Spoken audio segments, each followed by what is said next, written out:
Good morning, good afternoon, good evening, good night. Hello to you watching or listening to this, our latest Jack session in our series that we have been running around emotional needs. I'm joined today by a very special guest, Christoph Bartholomew Doughty. Christoph, how are you? Hello. Yes, that's fine. I'm very well, thank you. Although my middle name is not Bartholomew. Although I kind of wish it was. Do you have a middle name? James. Yeah, of course it is. Right. Everybody who was born in that era that I was had their middle name James, even some girls. Yeah, well, it's also my middle name as well, one of them. Yeah. Samuel James Thaddeus Ruck. You missed Viscount and the third off there, but yeah.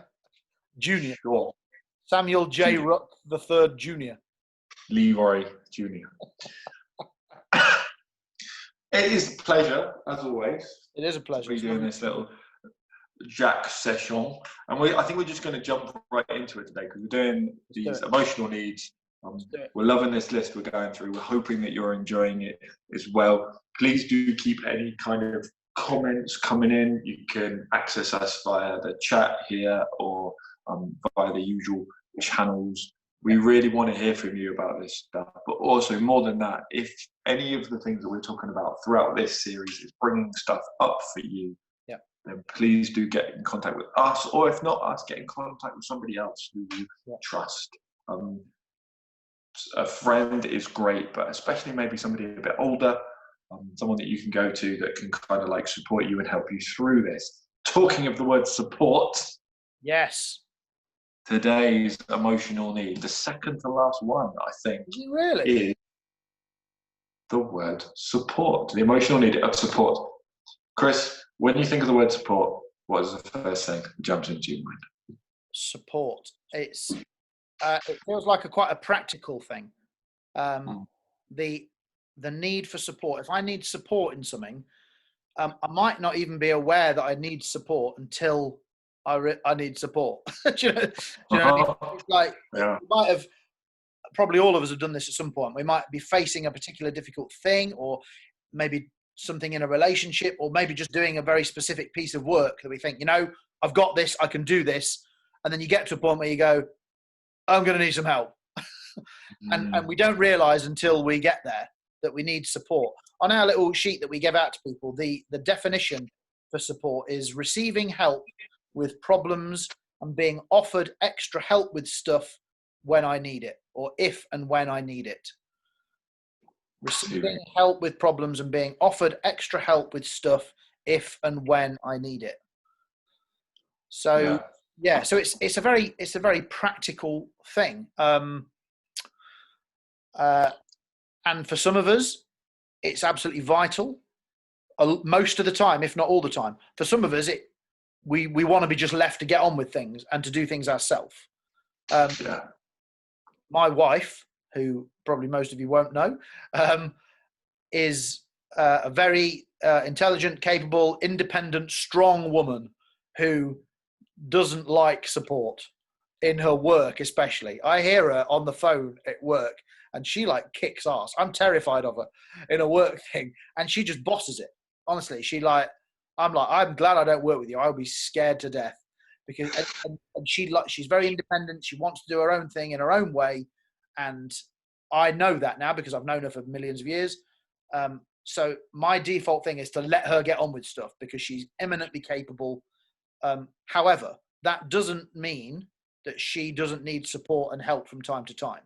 And in any kind of relationship, whether it's with friends or boyfriends, girlfriends, parents, it's when that mutual awareness or how the relationship works kicks in, that I know that there will be times where I really do need to be there for her to provide support.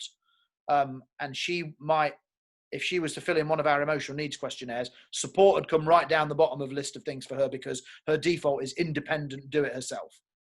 Don't need help, I'm fine, I'll do it. But she still, like we all do, needs support from time to time. For others of us, if you have a big need for support, you might need pretty much support pretty much all the time with every little thing. And actually the thought that you're left on your own to do something could be really scary. And you always need to know that there's a friend or a teacher or a parent or somebody there to help you with, and you might absolutely need that and rely on that to get you through the day. So stop and think for a moment and think, which one of those categories do I fall into? Because if you're the kind of person that, you know what, I really need those people around me, support is probably quite high up your list. If you're like, no, leave me alone, maybe for you, support is fairly low. What do you think when it comes to supporting people?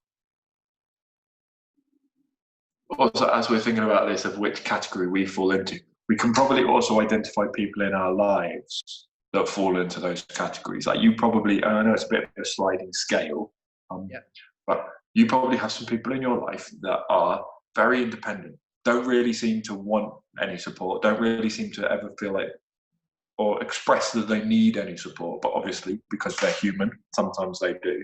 Yeah. And people down the other end of the scale, like you're saying, that are the kind of people that seem like they need support all the time. Yeah. So do you have any like advice or any tips on how to try and get alongside these two people, getting alongside them, so coming and trying to support them? Yeah. Like how should we try and support somebody that really doesn't seem to ever want any? Or how should we try and support someone that seems to need it all the time? Yeah.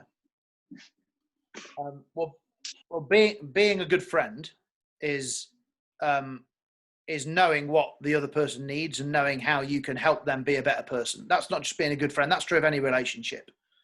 Any good relationship is, I think, defined by a mutual sense of you are a better person because that person that you're in a relationship with is in your life. And that can look like all kinds of ways. That's true of friends, partners, even a good relationship with a teacher. There's a mutual kind of awareness of how each other works, and you are sensitive and aware of that. Now, we will, if you can think of your group of friends for a moment, if you're watching and listening to this, think across your group of friends, you'll probably be able to fairly easily identify friends that are fiercely independent and like to do things on their own, and they don't need a lot of your help. In fact, they probably won't appreciate it if you tried to help them. Mm. If you can think of those people already, then you already had a good degree of awareness of the nature of your relationship. You've probably got quite a mature friendship if you're aware of that. And that's really important to know.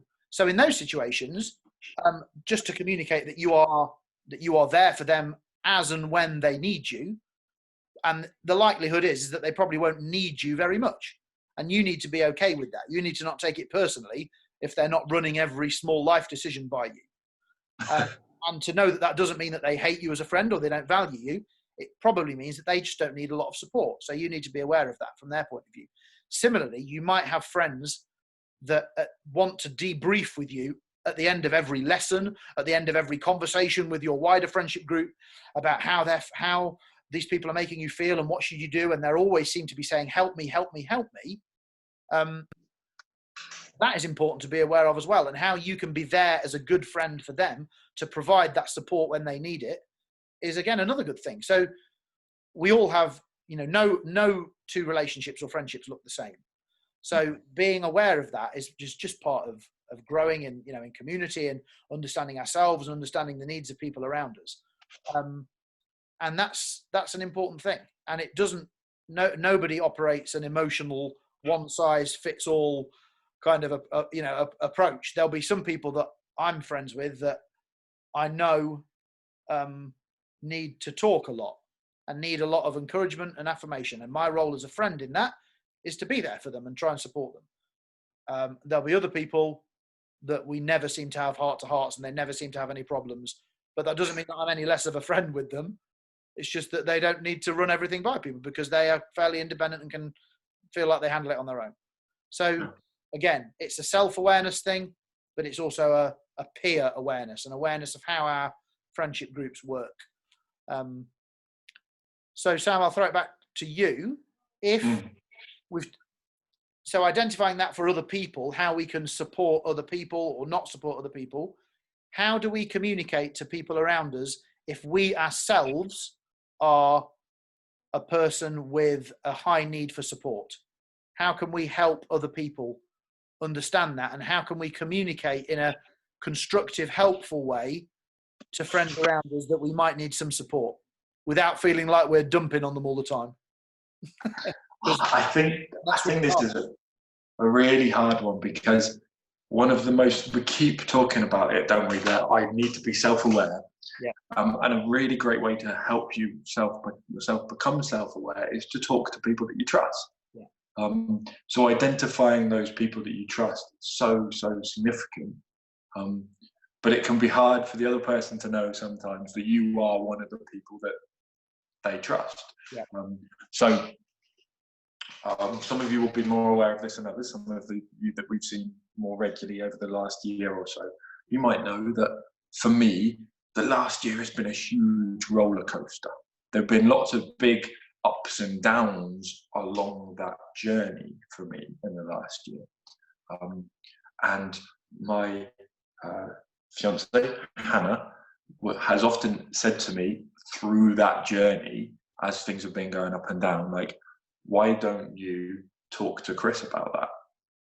Because she knows that we have the kind of relationship where you will do exactly what you just said, and that I can come to you with stuff, and you'll sit and you'll listen, and you'll offer good advice when it's appropriate, and we'll have a laugh about it, and it will be really helpful. Because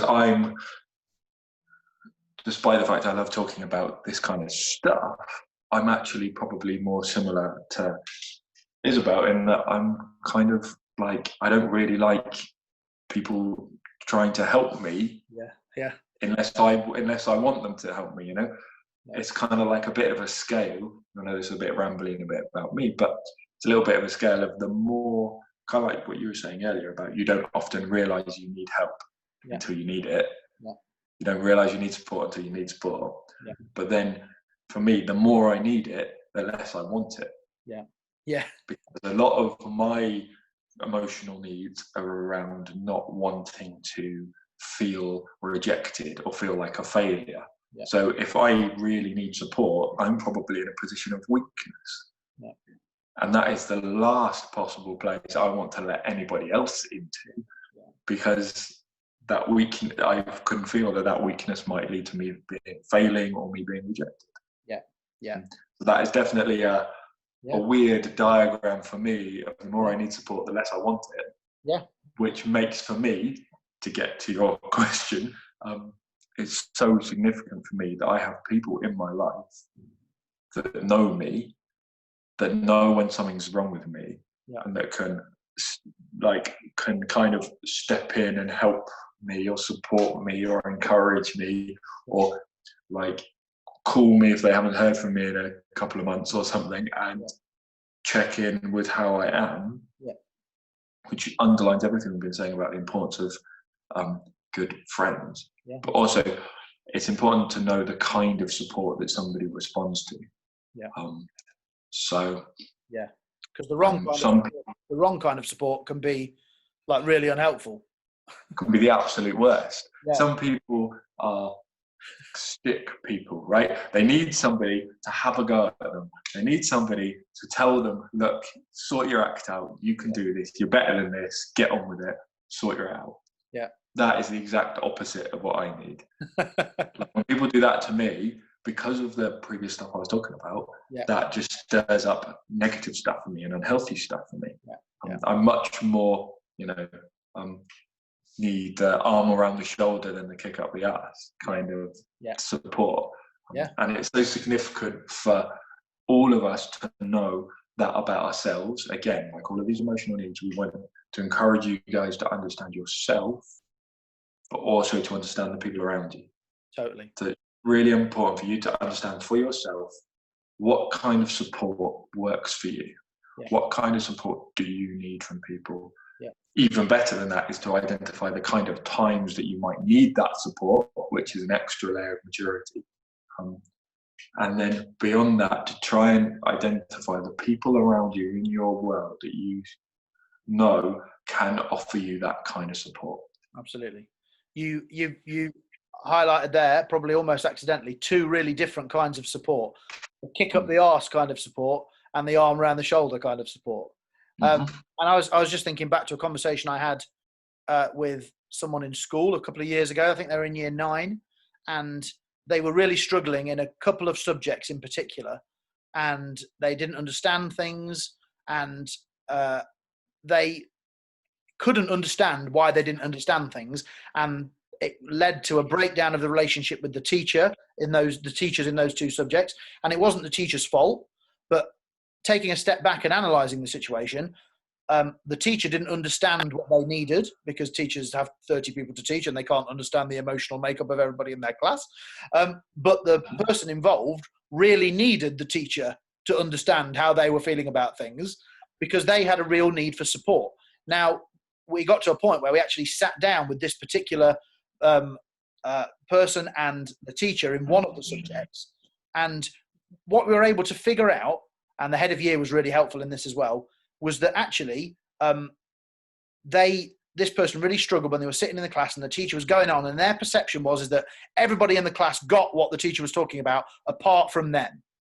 And what they would do then would be panic, feel a complete failure, and then they would make up for the fact that they didn't understand what the teacher was talking about. So they would just try and provide a distraction. So they would make a stupid noise, or be silly, or distract someone next to them, or throw something across the room, or something like that, which would make the teacher cross, which led to a breakdown in relationship. They started to fail in the subject, and the teacher started to hate them. And they would turn up to us and go, "Oh, Mr. So-and-so hates me." And just a little bit of a backtrack from that. And what we were able to do with the head of year's help is literally for about 2 minutes at the end of every lesson, the teacher would take time, and this was great, this teacher did this, take time with this particular person and go over very quickly what they'd done in that lesson that day, made sure they understood it. And it was so significant for the person involved, and it changed everything in a matter of weeks. It was a couple of weeks, literally, and it was brilliant, because it helped that person. They had a real need for support, and the teacher, once they knew that, was able to sit down with them. And they couldn't possibly do this with every person, but because this relationship with this teacher had got really bad and they were failing in the subject, they literally just took 2 minutes after everyone had gone out, saying, "Okay," the teacher sat down with them and said, "Just let's go over very quickly what we did. This means this. If you follow this, you'll be able to do this." And it didn't mean they all of a sudden understood maths all of a sudden, but it was such a significant step for them in recognizing their own need for support, communicating that to the teacher with a bit of outside help, and it changed everything. By the time that pupil came to leave in year 11, last year before, then they were best mates with that teacher, and they totally aced the subject, all because of a little bit of awareness, of a tiny little bit of extra support that they needed in that subject. Brilliant. And that is such a beautiful thing, because how easy does that sound? Yeah. Because that is just a chain of support, right? That is somebody realizing that they needed support, coming to Jack, which is a great thing to do. If you feel like you need support, yourself and the Jack team being able to support that person in understanding what kind of support they need. And then that person being able to go to the teacher and explain that maturely to the teacher, this is what I need. And that's the thing. The teacher being able to provide support. It came from an awareness. It came from them being able to explain that to the teacher, not just saying, "Sir, I don't get this. This is rubbish. I hate maths," and storming out.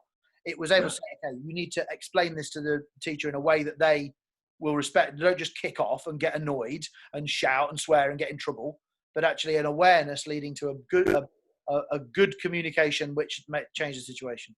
Brilliant. I've been doing lately a little it's kind of like a course. Really, it's just a series of videos you kind of watch together around marriage preparation to get me and Hannah kind of ready to do this marriage thing, which is awesome. And there's a lot in there about the importance of being able to communicate where you're at to the other person. When you're in a significant relationship with somebody else, whether it be a colleague or a friendship, but especially a kind of romantic relationship, you can really easily fall into thinking, because so much other stuff is unsaid, that everything is unsaid, and that you don't need to communicate with that person what you're feeling and what's happening. But actually, if you can, in those trusting relationships, communicate how you're feeling, communicate what you're doing, communicate what's really happening. Not only does that build your own self-awareness, but that vulnerability builds trust between you and that other person, and builds actually a resilience in you, and allows that other person to support you. Yeah. So a lot of the self-awareness here when it comes to support, I think, is about allowing the other person to support you. Absolutely. And that's a brave thing for you guys. And there are some of you thinking you feel really isolated at the moment, you feel really cut off from other people, you feel like nobody really knows you, you feel like you don't even know how to help yourself. So we just want to encourage you to take the risk. Pick somebody you think, actually, maybe I can trust that person, that parent or that teacher or somebody in the Jack team or a youth leader or somebody else, a coach.